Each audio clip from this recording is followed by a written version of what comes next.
చోట్ల శివాలయాల్లో శివుడికి అభిషేకాలు పూజలు నిర్వహిస్తూ భక్తులు కోరికలు తీర్చుకుంటారు. కానీ బీచుపల్లి పుణ్యక్షేత్రంలో సైతం కూడా శివాలయానికి ఒక ప్రత్యేకత ఉంది. ఎందుకంటే ఇక్కడ కృష్ణానది ఉత్తర వాయువ్యంగా ప్రవహిస్తుంది కాబట్టి ఇక్కడ భక్తులు కృష్ణానదిలో స్నానం చేసి నేరుగా శివుడిని దర్శించుకున్న తర్వాతే బీచుపల్లి ఆంజనేయ స్వామిని దర్శించుకోవడానికి వెళ్తారు.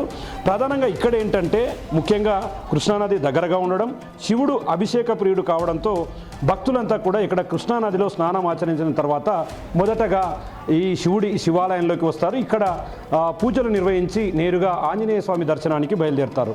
అన్ని చోట్ల శివాలయాలు ఉన్నప్పటికీ ఇక్కడ శివాలయానికి మాత్రం కృష్ణానది దగ్గరలో ఉండడంతో మరింత ప్రాధాన్యత చేకూరుతున్నటువంటి పరిస్థితి అయితే కనిపిస్తుంది. ప్రజెంట్ మన దగ్గర గుడికి సంబంధించినటువంటి పూజారి ఉన్నారు, ఆయనతో మాట్లాడదాం. అయ్యగారు చెప్పండి, అంటే అన్ని చోట్ల కూడా దేవాలయాల్లో శివుడు పూజలు అందుకుంటుంటాడు, ఇక్కడ ప్రధానమైనటువంటి ప్రత్యేకత ఏంటి? ఓం శ్రీ గురుభ్యో నమః. ఓం నమ శివాయ.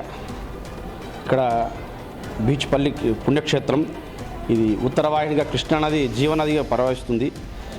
జీవనదిలో స్నానం ఆచరించి ఇక్కడ మొదటగా శివాలయం దర్శనం చేసుకొని తర్వాత కలిమికట్ట దర్శనం చేసుకొని ఆంజనేయ స్వామి దర్శనంకి వెళ్తారు. ఇక్కడ ముఖ్యము కలిమికట్ట దగ్గర కణ్వ మహర్షి తపస్సు చేసిన స్థలము.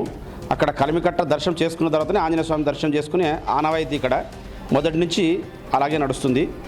ఇక్కడ కృష్ణానది విశేషంగా శ్రావణ మాసము, కార్తీక మాసం విశేషంగా స్వామివారికి ఉదయమే స్నానం ఆచరించి పుణ్యక్షేత్రమైన శివాలయంలో స్వామివారికి దర్శనాలు, విశేషంగా కార్తీక మాసంలో అభిషేకాలు అవి నిత్యం జరుగుతూ ఉంటాయి. కార్తీక మాసంలో విశేషంగా ఎక్కువ అభిషేకాలుగా జరుగుతూ ఉంటాయి. ఇక్కడ స్వామివారి విశేషం ఏమంటే పానువట్టం కూడా చాలా విశేషం. ఇక్కడ తోరణాలతో కూడిన పానువట్టం ఉన్నది. అందులో గరుత్మంతుడు ఉన్నాడు, శివుడు మధ్యలో గరుత్మంతుడు ఉన్నాడు. ఇక్కడ విశేషంగా శివకేశవులు భేదం లేదు అనే భావనతో ఇక్కడ స్వామివారిని ప్రతిష్టాపన చేశారు. ఇది పురాతనమైన దేవస్థానం, ఒక 100 ఏళ్ల క్రితం దేవుడు ఉంటుంది. ఇక్కడ విశేషంగా ఈ పానువట్టం ఈ మన తెలంగాణలో ఇది రెండోదిగా మేము విన్నది. ఒకటేమో వరంగల్ దగ్గర ఉన్నదని చెప్పి విన్నాము.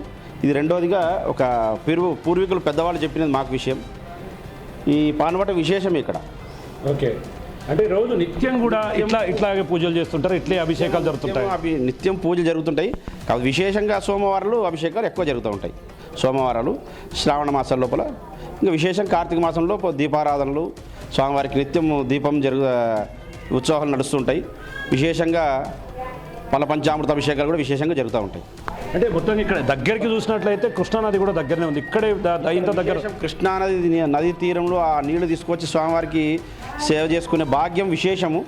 అది ఎందుకంటే జీవనదితో నీళ్లు తీసుకొచ్చి స్వామివారికి అభిషేకం చేయడం విశేష ఫలితాలు కూడా భక్తులకు అందరు కూడా విశేషంగా కలుగుతున్నాయి. భక్తులు కూడా మరీ వచ్చి చెప్పడం కూడా జరుగుతుంది. మాకు చూస్తున్నాం, అంటే మొత్తంగా పక్కనే కృష్ణానది ఉండడం, ఆ కృష్ణానదిలో స్నానం ఆచరించిన వెంటనే ఇక్కడికి రావడం, శివుడిని దర్శించుకోవడం ఎంతో శుభయోగ్యంగా ఉంటుంది. తమ కోరికలు తీరుతాయని చెప్పి భక్తులు నమ్ముతారు. ముందుగా ఇక్కడికి బీచుపల్లికి వచ్చే ప్రతి ఒక్క భక్తులు కూడా పూర్తిస్థాయిలో ఇక్కడ దర్శనం చేసుకున్న తర్వాతే ఆంజనేయుడి దర్శనానికి వెళ్ళేది కూడా ఆనవాయితీగా వస్తున్నటువంటి పరిస్థితి కనిపిస్తుంది. ముఖ్యంగా అంటే ఏదైతే సహజంగా లభించేటటువంటి గంగా నది, కృష్ణానది జలంతో కూడా శివుడి అభిషేకానికి నేరుగా అక్కడి నుంచి నీళ్ళు తీసుకొచ్చి ఆయన అభిషేకం నిర్వహించడం అనేది కూడా ఈ గుడిలో ప్రత్యేకత ఉండడంతో ఈ గుడి మరింత ప్రాముఖ్యతను సంతరించుకుంటుంది. ఇక్కడికి నిత్యం వందల సంఖ్యలో కూడా భక్తులు వస్తారు. ఇక్కడ నుంచి దర్శించుకున్న తర్వాత ఆంజనేయ స్వామి టెంపుల్కి వెళ్ళి అక్కడ ఆంజనేయ స్వామి దర్శనానంతరం కూడా పూర్తి స్థాయిలో ఇదొక వారికి భక్తులకు కోరిన కోరికలు తీర్చే విధంగా ఉంటుందని చెప్పి కూడా ఇక్కడ పూజారి చెప్తున్నటువంటి పరిస్థితి అయితే కనిపిస్తుంది. ఇది ముఖ్యంగా బీచుపల్లి దేవాలయంలో ఉన్నటువంటి శివాలయానికి సంబంధించినటువంటి ప్రత్యేకమైనటువంటి విశేషాలు. కెమెరా పర్సన్ నాగేష్తో శంకర్ గౌడ్, బిగ్ టీవీ, బీచుపల్లి నుండి.